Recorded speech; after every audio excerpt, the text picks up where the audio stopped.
అనవసరపు బాధ్యతలు, అనవసరపు భారాలు, అనవసర విషయాలను గూర్చిన భారాలు.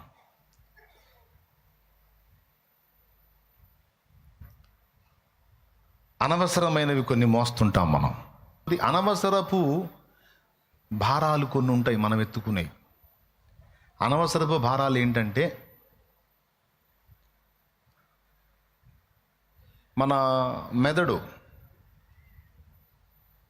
మన మెదడులో స్టోరేజ్ వ్యవస్థ ఉంటుంది. హృదయం అనుకోండి, మెదడు అనుకోండి, మనసు అనుకోండి.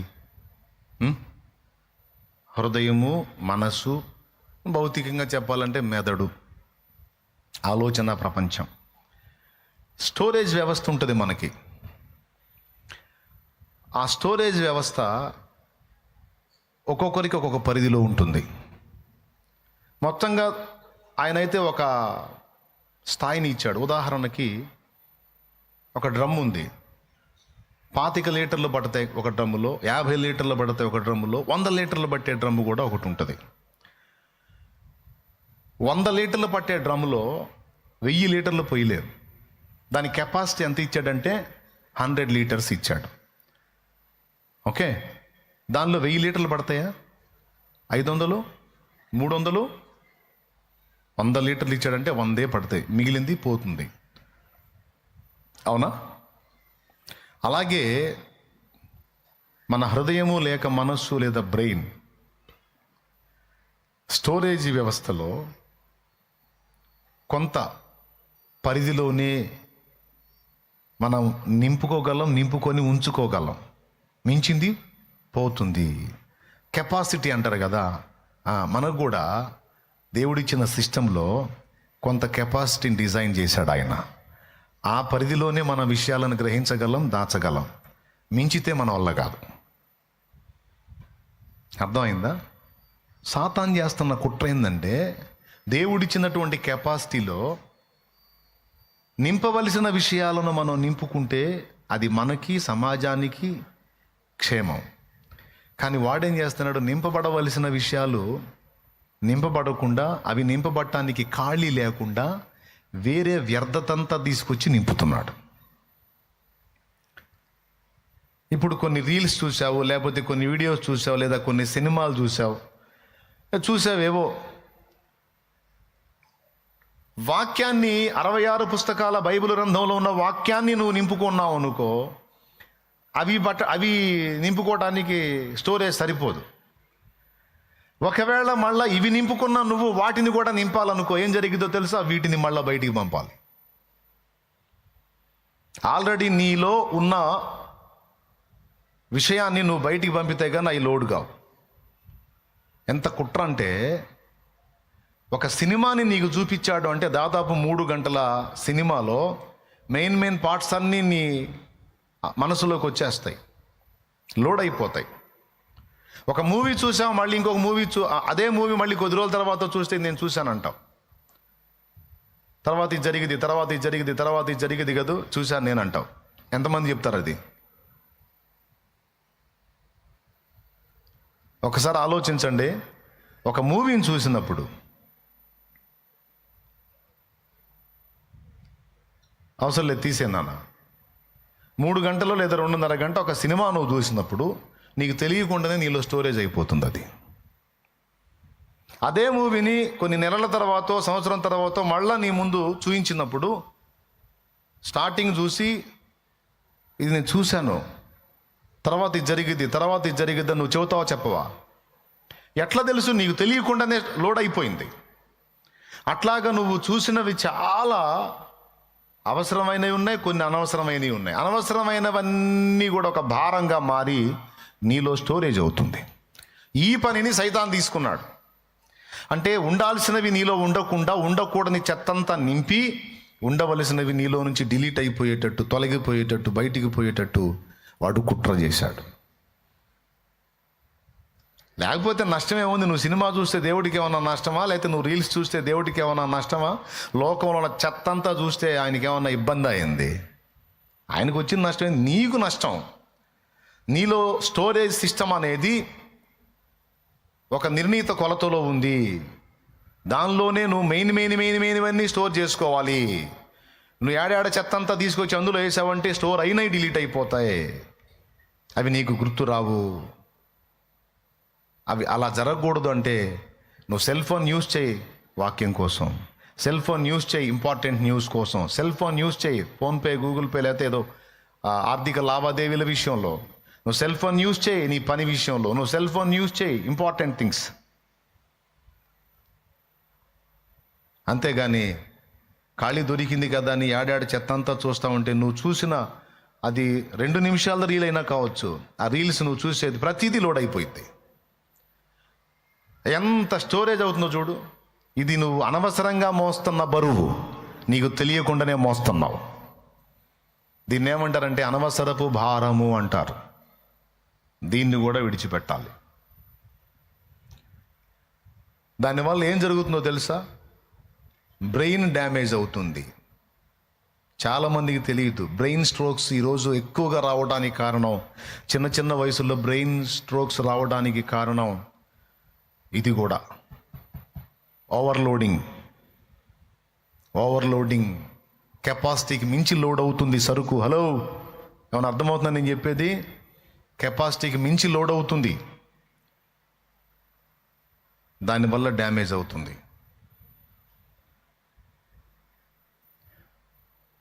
ఏమేమి ఎఫెక్ట్ అవుతాయి? బ్రెయిన్ డ్యామేజ్ అవుతుంది. ఇంపార్టెంట్ థింగ్స్ అన్నీ బయటికి పోయి చెత్త అంతా లోపలికి చేరుతుంది. 2, చెత్త లోపల చేరి ఊరుకుంటుందా? ఆ చెత్త తన లక్షణాలు అది వ్యక్తపరుస్తూ ఉంటుంది. దాన్ని బట్టి మళ్ళీ మనం పాపంలోకి వెళ్ళే అవకాశం ఉంటుంది. 3, 4వది క్రియేటివిటీ దెబ్బతింటుంది. సృజనాత్మకత అంటారు. ఎదుటోళ్ళు కల్పించినవన్నీ చూసి దానికి అలవాటు పడిపోయి ఓన్గా సృజించేటువంటి కెపాసిటీని మనకి దేవుడు ఇస్తే దాన్ని కోల్పోయి ఇక ఎవడు ఏం చేస్తే అది చూడటానికి అలవాటు పడిపోయి ఓన్గా ఉన్న దేవుడిచ్చిన క్రియేటివిటీ ఎఫెక్ట్ అయిపోతుంది. మనం ఏముందిలే అనుకునే దానిలో ఎంత సమస్య ఉందో చూడండి. కానీ మనకు ముందు రోజుల్లో అలాంటి పరిస్థితులు లేవు. వాళ్ళకి చాలా పీస్ మైండ్ ఉండింది. ఎందుకంటే వాళ్ళకి ఇంత మానసిక ఒత్తిడి లేదు. చక్కగా టైంకి తిన్నారు, ప్రార్థన చేసుకున్నారు, పని చేసుకున్నారు, సెలవు వచ్చినప్పుడు వెళ్ళి దేవునితో గడుపుకున్నారు, పాటలు రాసుకున్నారు, వాక్యాలు ధ్యానించుకున్నారు, మంచి ప్రత్యక్షతలు చూశారు, దేవుని పరిచర్య చేశారు, దేవుని కొరకు ఫలించారు. వాళ్ళకి చాలా టైం ఉండింది. ఇంత చేసి కూడా వాళ్ళకి టైం ఉండింది. ఈరోజు ఒక సెల్ ఫోన్లో మనం బిజీ అయిపోవటం వల్ల మనకి అసలు టైమే చాలట్లా. చాలామంది గొడవ అదే, టైం లేదు సార్, టైం చాలట్లేదు. నేను చెప్తున్నాను, కొద్ది రోజులు నువ్వు సెల్ ఫోన్ పక్కన పెట్టి చూడు, పిచ్చ టైం ఉంటుంది నీకు. ఏం చేయాలో కూడా దోసదు, అంత టైం ఉంటుంది నీకు. ఆ టైంలో బోల్డ్ అని చేసేయచ్చు నువ్వు. ఎంతమందికి అర్థమవుతుంది తమ్ముడా నేను చెప్పేది? ట్రై చేసి చూడండి మీరు. నేను చేయకుండా చెప్పట్లా, నేను ఆల్రెడీ పరిశోధన చేసి చెప్తున్నాను. బ్రెయిన్ డ్యామేజ్ అవుతుంది, స్టోరేజ్ వ్యవస్థ క్లోజ్ అయిపోతుంది, మూయబడిపోతుంది, లేదా ఆల్రెడీ ఉన్న స్టోర్ అయినా వెళ్ళిపోతాయి బయటికి. చెడ్డయి నింపుకోవటం వల్ల దాని తాలూకు రిజల్ట్ మనం చూడాల్సి ఉంటుంది. 4వది సృజనాత్మకత పోతుంది, క్రియేటివిటీ ఎఫెక్ట్ అయిపోతుంది. అంతటితో అయిపోవాలి, ఇంకా బోల్డ్ అని టైం లాస్ అయిపోతుంది. చేయాల్సినవి టైంలో చేయకుండా మనం ఎఫెక్ట్ అయిపోతాం. ఎంత నష్టం కలుగుతుందో చూడండి. అనవసరపు భారాల్లో ఇదొకటి, విడిచిపెట్టాలి. 3 చెప్పాను. మొట్టమొదటిది పాప భారాన్ని విడిచిపెట్టాలి, చింతల భారాన్ని విడిచిపెట్టాలి, అనవసరపు భారాలను విడిచిపెట్టాలి.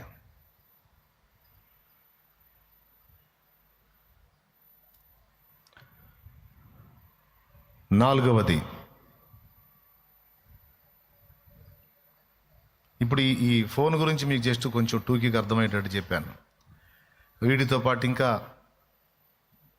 ఫోన్ ద్వారా కాకపోతే వేరే రకంగా పుస్తకాల ద్వారానో న్యూస్ ద్వారానో అనవసరపు లోడింగ్ ఏదవుతుందో దాన్ని అంతా కూడా పక్కన పెట్టేసేయాలి. మీకు మేలది. ఖాళీ ఉంచుకొని ఆ ఖాళీలో ఇది నింపుకోవాలి, వాక్యాన్ని నింపుకోవాలి.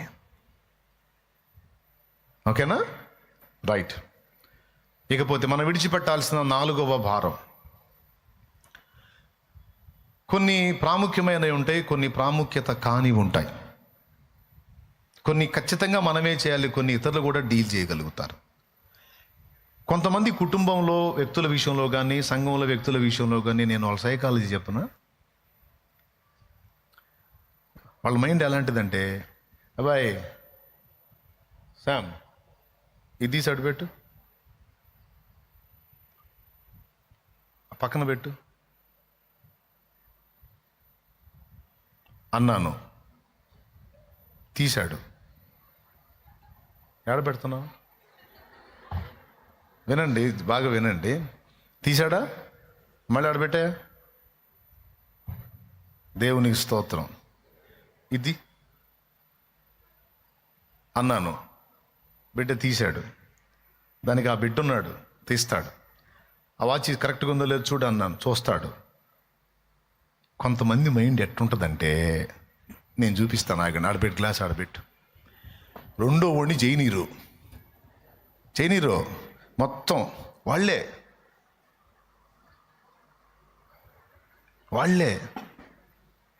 అన్నీ వాళ్ళే. ఇప్పుడు నేను చేసే పని నేను చేయాలి, అవునా? నేనే కుర్చీ తీసుకొచ్చుకొని కుర్చీ నటంతా తిప్పుకుంటే ఎట్లా కుదిరిద్ది? కుర్చీది అశోక్ ఉన్నాడు, వాడు తిప్పుతాడు కుర్చీ అవసరమైతే. అశోక్ తీసుకురా నాన్న అంటే తీసుకొచ్చాడు, పెడతాడు. నేను చక్క కూర్చొని మాట్లాడాలి, అంతేగాని కుర్చీ నేనే పెట్టి ఇవన్నీ నేనే సెట్ చేసుకుని అంతా నేనే చేస్తుంటే, వంటగది గడిపి నేను వంటగది చూస్తా ఉన్నాను అనుకో, వాక్యం చెప్పకుండా మీకు ఎట్లా ఉంటుంది? మీరు కూడా వచ్చి అక్కడ ఆ వంట దగ్గర ఉన్నారా అన్నయ్య, ఏడున్నా, ఏంది అక్కడ రావా? ఎట్లమ్మా అన్ని పనులు నేనే చక్కబడ్డాడు. ఈడు పిచ్చోడ్లాగా ఉన్నాడు. ఏది ప్రాముఖ్యమో అది అపోస్తలు అన్నారు. మేము వాక్యము ప్రకటించుట, ప్రార్థించుట మాని భోజనము పంచిపెట్టుట యుక్తము కాదు. ఈరోజు కాపర్ల పరిస్థితి ఎలా ఉందో తెలుసా? అన్నీ వాళ్ళే చేయాలి. విశ్వాసులకు బాధ్యతలు ఇవ్వరు, పరిచర్యకు ప్రోత్సహించరు, చిన్నగా వాళ్ళని బాధ్యతల్లోకి తీసుకొని రారు. ఎప్పుడైతే బిడ్డల్ని బాధ్యతలోకి తీసుకొస్తామో, కాస్త బరువు వాళ్ళ మీద కూడా వేసి వాళ్ళు చేయదగ్గ వాళ్ళ చేత చేపిస్తామో మనకు తేలిక అవుతుంది. ప్రాముఖ్యమైనవి మనం డీల్ చేయొచ్చు, ప్రాముఖ్యత లేనివి మామూలు వాళ్ళు కూడా డీల్ చేయగలిగినవి వాళ్ళకే ఇవ్వాలి. కానీ కొంతమంది సైకాలజీ ఏంటంటే, అన్నీ నెత్తినేసుకొని వాళ్ళు చచ్చి జనాన్ని జావగొడుతుంటారు. స్తోత్రం. దీన్ని ఏమంటారంటే, బాధ్యతలు అనే పేరుతో అనవసరపు బాధ్యతలు నెత్తినెత్తుకోవటం. బాత్రూమ్ బాధ్యత ఒకళ్ళకి అప్పచెప్పాను, ఆ వ్యక్తి చూడాలి, ఆ వ్యక్తి చూడకపోతే నేను ఏం చేయాలి? నేను పోయి ఓడవకూడదు, నేను పోయి కడగకూడదు. ఆ వ్యక్తి పని చేయకపోతే మరొక వ్యక్తిని ఎంపిక చేయాలి. లేదా నువ్వు చేయవా, నీకు ఇంట్రెస్ట్ లేదా, పో బజార్లో మెడి తిరిగిపో, నాకు సంబంధం లేదు తమ్ముడా, నీ తాతని ఇంకొకరిని ఎంపిక చేస్తాను నేను, పో. సేవ పోగొట్టుకున్నావు, పో. దేవుడు పిలిచి ఇచ్చిన భాగ్యాన్ని కోల్పోయావు, పో. ఆయన సంఘానికి సేవ చేసే ధన్యత పోగొట్టుకున్నావు, పో. ఇంకొకరిని ఎంపిక చేస్తానని ఇంకొకటి డిసైడ్ చేయాలి, పో. నీ బాధ్యతనైనా అప్పచెప్పాలి. అంతవరకు నేను పోయి అక్కడ ఉండకూడదు, నేను ఇక్కడ వాక్యం చెప్పాలి. అది సాతాను ఏం చేశాడంటే, అపోస్తలులు వాక్యం ప్రకటించకుండా, ప్రార్థనా జీవితాన్ని కలిగి ఉండకుండా వాళ్ళని దారి మళ్లించడానికి సంఘములో భోజనాల దగ్గర తిండిగోల, బొవ్వగోల లేపాడు. అపోస్తల కార్యం 6లో ఉంటుంది. నీకు పిల్లలు ఉన్నారు, తల్లి తండ్రి ఫ్యామిలీ గురించి కూడా చెప్తున్నాను నేను. చిన్నగా పిల్లలకి బరువు బాధ్యతలు నేర్పరు, అన్నీ వీళ్ళే చేస్తుంటారు, A to Z. వాడు నెంబర్ 1 సోంబేరులా తయారవుతాడు, అమ్మాయి నెంబర్ 1 సోంబేరు దానిలా తయారైతే. ఎందుకు? వాళ్ళని ఏం చేయనీరు. ఎందుకు చేయనీరో తెలుసా? 2 కారణాలను బట్టి చేయనీరు. ఒకటి ప్రేమను బట్టి చేయనీరు, రెండవది వాళ్ళు చేస్తే ఖరాబ్ చేస్తారేమో. నేను చేస్తా నువ్వు వద్దు, నేను చేస్తా నువ్వు వద్దు. ఇప్పుడు 1, 2 పగలు కొడితేనేగా మూడోది జాగ్రత్త చేసేది. వదిలేయాలి. అన్ని వీళ్ళని ఎత్తుకెత్తుకొని అన్నీ వీళ్ళే చేసి మళ్ళీ ఏం బిల్డప్ ఇస్తారో తెలుసా? అస్సలు నేను ఎన్ని మోస్తున్నానో ఎవడు మోయమన్నాడు. ఇట్లాంటి సోదోళ్ళు ఉన్నారు, ఫ్యామిలీల్లో కూడా ఉన్నారు. కొంపదీసి మీరేనేమో చూసుకోండి. ఏడాడ చెత్త అంతా మీరే డీల్ చేసి వాళ్ళు ఏమంటారు తెలుసా? అన్నీ నేనే చేస్తున్నాను, ఎవ్వరు ఏం పని చేయరని మళ్ళీ వీళ్ళే అంటారు. అప్పుడు వాళ్ళకి మండి ఏం చేయనిచ్చా, ఏం చేయనిచ్చా? అరే అది చేయకపోతే వద్దు అంటావు, ఇది చేయకపోతే వద్దు అంటావు, అదేంటంటే నీ వల్ల కాదంటావు, నీకు చేత కాదంటావు, అన్నీ నువ్వే చేస్తావు, మళ్ళీనే మమ్మల్ని పీడిస్తావు. అన్నీ నేనేం మోస్తున్నా, నేనే చేస్తున్నా, ఎవరికి ఏం చేత కాదు, ఎందుకు తింటున్నారో, ఎందుకు బతుకుతున్నారో, సావనన్నా చావట్లేదని. నువ్వు అన్నీ మొయ్యనేలా చెయ్యనేలా మాకు తగ్గ మేము కూడా చేస్తాంగా, నువ్వు సంధిస్తే ఆడిత్తనా? నిజంగా ఈ సమస్యలు ఫ్యామిలీస్లో ఉంటాయా ఉండవా? మరి ఎవడు చేయమన్నా నిన్ను ఆ బోడి పెత్తనం అన్నీ నెత్తినేసుకొని మోస్తాం, మళ్ళీ నేనే నేనే నేనే అని చెప్పి మళ్ళీ ఒక శోధన. ఎవడు మోసే బరువు వాడు మొయ్యాలి, ఎవరికి ఎత్తే బరువు వాళ్ళకి ఎత్తాలి. పిల్లలైతే ఏం చేయకూడదు అయింది. ఒకసారి జడ కొడతారు, రెండోసారి జడ, మూడోసారి ఆడే లైన్లోకి వస్తాడు. అమ్మాయి అయినా అబ్బాయి అయినా బాధ్యతలు నేర్పాలి. నాన్న అన్నీ నేను చేయాలా? అది చేయలేవా? నువ్వు చేయొచ్చు కదా, బాధ్యత కదా, చేయనానా? కాదు మమ్మీ అది నేను చేస్తే ఖరాబ్ అవుతుంది. లేదు నాన్న, పోతే పోయింది, పర్లేదు చేయి, నువ్వు చేయాలి నాన్న. వాడు జడగొట్టాడు అనుకో, దరిద్రుడా అనకూడదు. అద్భుతంగా జడగొట్టావు నాన్న, ఈసారి ట్రై చేయి. దేవునికి స్తోత్రం, హల్లెలూయా. ఇతర దేశాలకు మనకున్న తేడా అదే. వాడు గ్లాసు బాగులు కొట్టినా సరే, దరిద్రుడు గ్లాస్ బాగులు కొట్టామని తిట్టరు. వండర్ఫుల్, ఇన్ని ముక్కలు అయ్యేటట్టు ఎవడు బాగులు కొట్టాలంట. దేవుడు వాడు నష్టం చేసినా మెచ్చుకుంటాడు. పిల్లల్ని అలా ఎంకరేజ్ చేస్తారు వాళ్ళు. ఏదో ఒక పాయింట్లో వాడిని పట్టుకొని వాడిని బెండ్ చేసుకొని ఒక మంచి ప్రయోజకుడిగా తీర్చిదిద్దాలని వాళ్ళ తిప్పలు.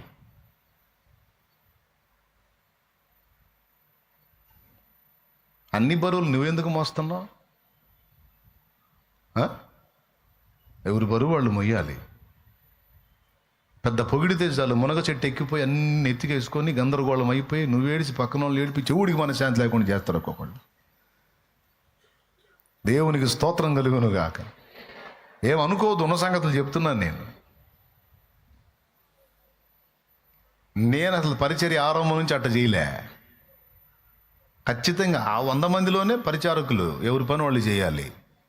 అట్లా బిడ్డల్ని ఎక్కడోళ్ళని అక్కడ వాళ్ళకి అన్నీ నేర్పుకుంటా తీసుకొచ్చినందున ఈరోజు ఇంత వెయిట్ కూడా నేను ఒక్కడనే కాకుండా బిడ్డలతో కలిసి మోయటానికి అవకాశం దొరుకుతుంది దేవుడి కృపతో. లేదా ఎట్ట కుదిరిద్ది? కానీ కొంతమందికి భయపడితే ఎట్లా? తల్లిదండ్రి బిడ్డల్ని ప్రోత్సహించాలా? వీళ్ళే పక్క నుండి వాళ్ళు పడతా ఉన్నాడు అనుకో, వాళ్ళు లేకపోయినప్పుడు పడతా ఉన్నాడు అనుకో, వాళ్ళు ఎగుతాడా? సచ్చిన లేవాడు వాడికి ఎప్పుడున్నా చూడు, వాడు ఎప్పుడన్నా మూమెంట్ ఇచ్చి అన్నావు అనుకో, వద్దు మమ్మీ నా జీవితం. మనం ఏం చేస్తాం బిడ్డల్ని? వాడు కూర్చొని ఉంటే మనకి ఎన్నో పనులు, అన్ని పనులు ఇదో పని పెట్టుకుని నాన్న లే నిలబడ్డాడు ఒక్కడిగాడు అడిగేశాడు సూపర్ వాడు. అబ్బో నేను ఏదో సాధించానన్న చుట్టూ చూస్తుంటాడు. ఏందో వాడు ఒక అడుగు వేసాడు వాడంతే. దానికి వాడికి అసలు ఎంతో ప్రోత్సాహం ఇచ్చి ఒక అడుగేసి అందరు చప్పట్లు కొడితే ఇంకొక అడుగేసి మళ్ళీ చుట్టూ చూస్తాడు, ఎవడు కొట్టట్లేదు ఏందని. ఆ విధంగా మనం ప్రోత్సహించి అసలు నడకే తెలియని బిడ్డని చక్కగా వాడు నడిచి పరిగెత్తి వాడి పనులు వాడు చేసుకునేటట్టు మనం ప్రోత్సహిస్తాం. లేకపోతే వాడు లైఫ్లో నడవలేడు. సహజంగా నడవటానికి భయపడతాడు, ఎందుకంటే చేత కాదు కనుక. చేత అయినోళ్ళు నడుస్తున్నోళ్ళు వాడిని ఎంకరేజ్ చేస్తారు సహజంగా తల్లిదండ్రులు. అంతేగాని బిడ్డలే భయపడి నువ్వు అది చేయలేవు ఇది చేయలేవు నువ్వే వాళ్ళని ఆత్మన్యూనత భావంలోకి నెట్టేస్తే వాడు ఎప్పుడు ప్రయోజకుడు అవుతాడు, ఆమె ఎప్పుడు ప్రయోజకురాలు అవుతుంది?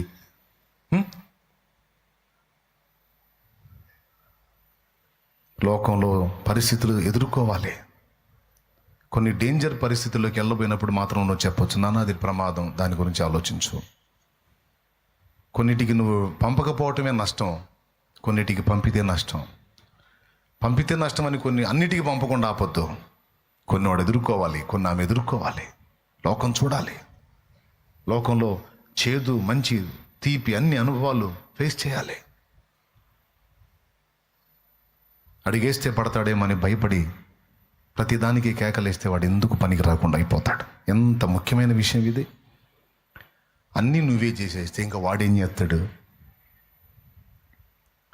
వాడు కూడా చేయాలి కదా, ఆమె కూడా చేయాలి కదా. కుటుంబమైనా సంఘమైనా ఇదే న్యాయం వర్తిస్తుంది.